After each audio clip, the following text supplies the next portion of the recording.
And then at 4:30, it's the big one, the juggernauts head-to-head, the top two from last season as Arsenal entertain Manchester City at the Emirates. So it is the meeting of the top two from last season, yes, but it is a meeting of two teams where one normally wins. Yes, also. Manchester City have won their last 12 matches against Arsenal. So Arsenal haven't beaten City since 2015. Now, Nnamdi, you are an Arsenal fan. We are in a safe space in here. Everyone is happy to say who they support. Jordan's already said he supports Rangers. Obviously, Wolves boy over there. We know all about Very him. proud Wolves fan. Yeah, I'm a Watford fan. We don't talk about that. They are shocking at the moment. But you are an Arsenal fan. Do you know what happened back in 2015? I do. We won 2-1 at the Emirates, I believe. Who scored? If I'm right, it would be Giroud and Walcott. Very good. Nice. Very good. Proper fandom. Yeah. I like that. 2 defeats last season for Arsenal. 3-1 at the Emirates, 4-1 at the Etihad, and that played a big part in the deciding margin between the two teams. 5 points in the end. And that 4-1 win for Manchester City came at the end of a really awkward April, didn't it? After giving away leads against Liverpool, West Ham, and then that battle back against Southampton. So where do we stand on this one? Jordan, I'll come to you on this. You've watched Arsenal home and away, as Nnamdi has as well. Is this now the time where this run is going to end? Do you think they go into it with enough momentum? I think it has to be the time it ends. Arsenal have lost 12 in a row to Man City.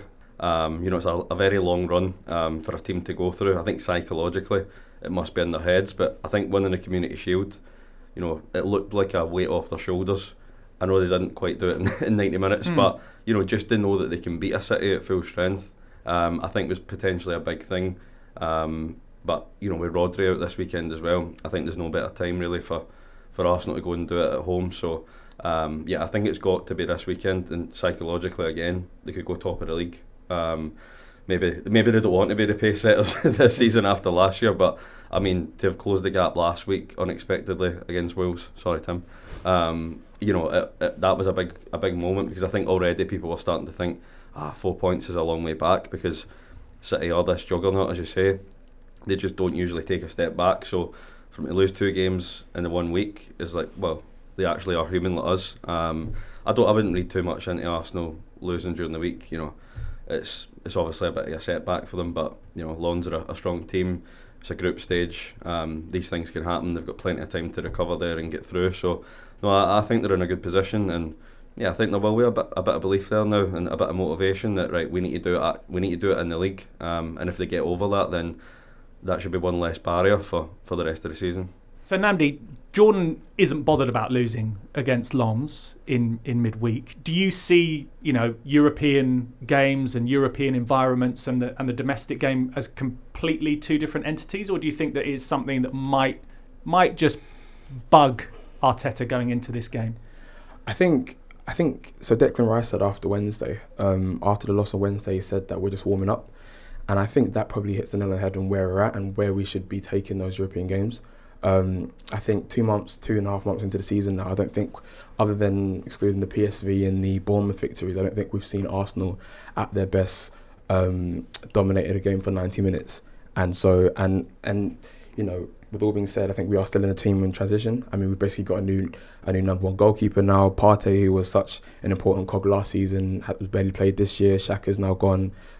We don't really have a guaranteed number 9 either. So I think with that all being said, I think it is definitely important to take that defeat into consideration. I don't think we were good. I think that's probably one of our most poor performances of the season. But I also think that we've definitely shown that we're a team that can bounce back from defeats really well. And I think going into Wednesday was a big defeat, and hopefully we can bounce back from that. Just a word on the extra striker, or someone that maybe could do with playing in a different role, and maybe that might suit playing at Arsenal in a different role, is Kai Havertz, potentially with the change of dynamic that maybe Mikel Arteta might want to bring, and he did it at the Community Shield. Do you think that Havertz maybe playing through the middle, if they have to rotate the 2 either side, might be something that is suitable against City? I can definitely see the merits in it.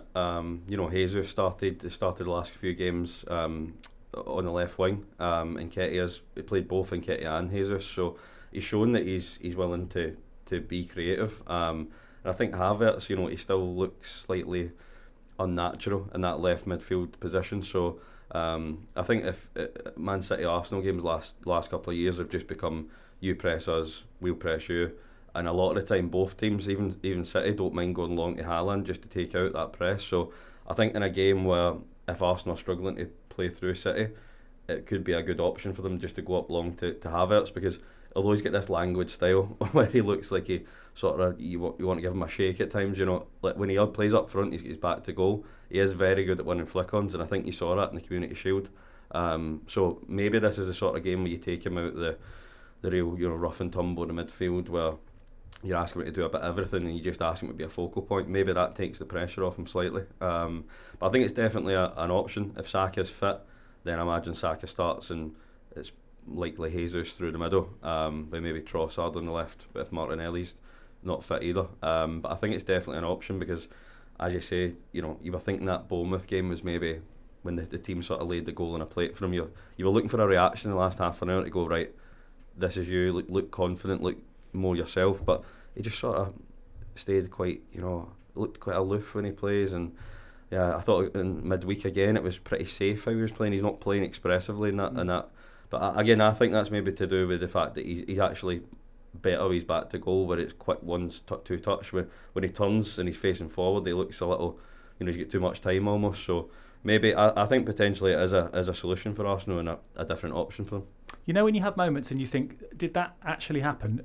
Correct me if I'm wrong, but didn't Kai Havertz score the winner in the Champions League final against Manchester City for Chelsea, playing as a central striker? That did happen. Yeah, and then that's the thing. You're watching at Bournemouth and you're thinking, God, how does it feel for this guy that his teammates are almost having to gift him a goal, and everyone's like, I always thought maybe on a human level it's a little bit, a bit embarrassing for him. Well, let's check in with our moral compass, Tim Spiers, in terms of that. Did you like that, or did you think no, you're almost undermining him? I think you got to look at what the player would want in that situation, and he probably wouldn't want that. Given where he celebrated though, didn't he? He looked like he needed it. Yeah, I don't know. Isn't it a bit undignified? Well, I don't know. I don't know. When it's coming from Saka, Saka gives out penalties to everyone. He's like the Father Christmas of penalties. So maybe that sort of makes it okay. When things are given out, players can be a bit embarrassed about it. I remember a couple of Wolves players were given the last minute of a Premier League game of a season once, and they did not like that, because they're like, we need to earn it and get it on merit. And I don't know. But if scoring a penalty from 12 yards has given him a confidence boost, then it's worked. So it depends on the individual, doesn't it, really? Let's talk about the emotional side of things between Pep Guardiola and Mikel Arteta. Obviously, the sorcerer and the apprentice. We can call them that. That's fair enough still. Yeah. Because I guess you're going to always be the apprentice if you don't ever beat the sorcerer. And that is the situation for Mikel Arteta. How much do you think it grinds his gears? Or do you think that they're good pals and they laugh about it afterwards? I can't imagine them laughing about it afterwards. But do you think it bothers Arteta that he hasn't got one over him yet? No, not really. No, I think that there will always be that competitiveness between the both of them. But really and truly, I don't think he sees it as him v Pep. I think he sees it as Arsenal v City. I think he sees it as, really and truly, we should have gone on to win the league last year and we didn't. And so taking Pep aside from it, I don't think the record or anything will bother Arteta from the way he speaks. I think he'll be totally focused on Sunday winning that football game and going from there, and maybe him and Pep can have a drink after it, but you never know. If you like this video, click subscribe for more content like this. We'll be joined by the likes of David Ornstein, Matt Slater, Adam Crafton, Carl Anker, and plenty more through the season to bring you the inside track to the biggest stories in football. If you'd like to listen to the full episodes for free, search the Athletic Football Podcast wherever you get your podcasts from.